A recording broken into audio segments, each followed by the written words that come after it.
Do you want to upgrade your home network to 2.5 gigabit or 5 gigabit, but can't afford to replace your existing Ethernet cable? I'm Don from True Cable, and today we're going to talk about how NBASE-T can help you achieve higher speeds with your existing cable without breaking the bank. What is NBASE-T?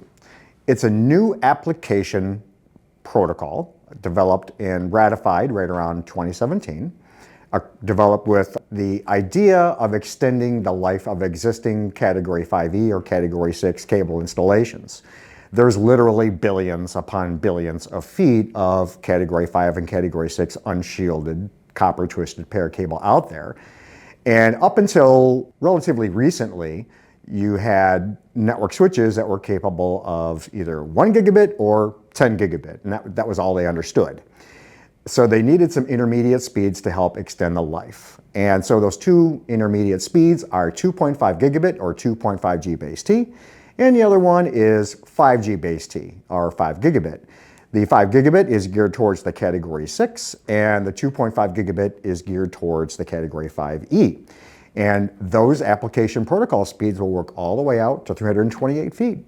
So you're probably asking, how do you make that all happen? For example, told you that you could keep your existing cable and do that. Well, you might need to change your equipment.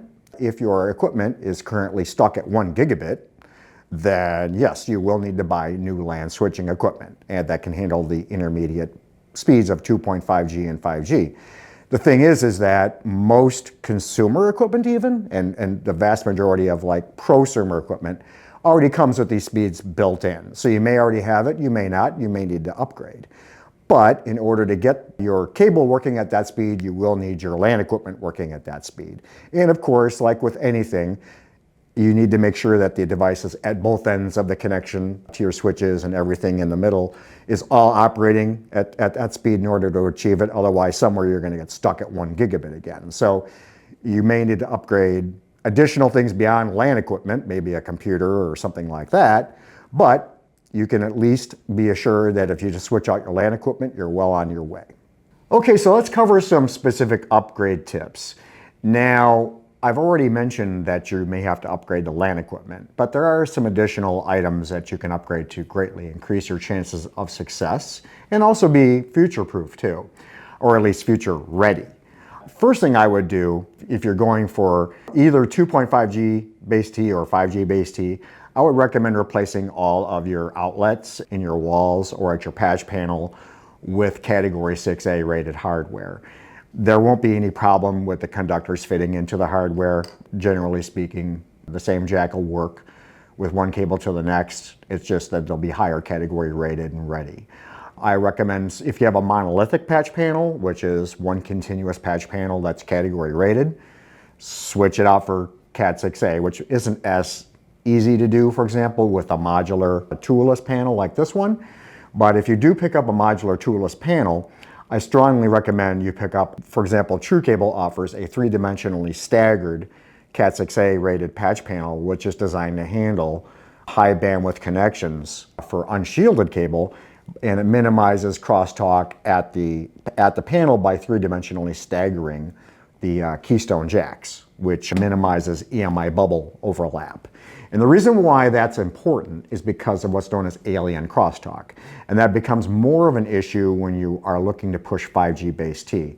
Some anecdotal evidence in the field has suggested that 5G Gbps-T is in fact a potential annexed risk, and it's recommended that you switch out to higher category rated components. I mean, the cable obviously is going to be Cat6 or Cat5e, but you want to switch out to the higher rated components. Another thing to watch out for is cable bundles. So if you have been using nylon ties to bundle your cable together, this is not a good idea. It might have been causing you trouble even at 1 gigabit if that's what you're upgrading from. But these things can cause long-term cable damage, and they also will drive up what's known as, of course, annexed or alien or cable-to-cable crosstalk in a bundle. Instead, use hook and loop straps. Defer to those because they focus much less pressure in one small spot, where the nylon ties will focus too much pressure in one spot, which drives up communication crosstalk and, like I said, can cause damage to your cable.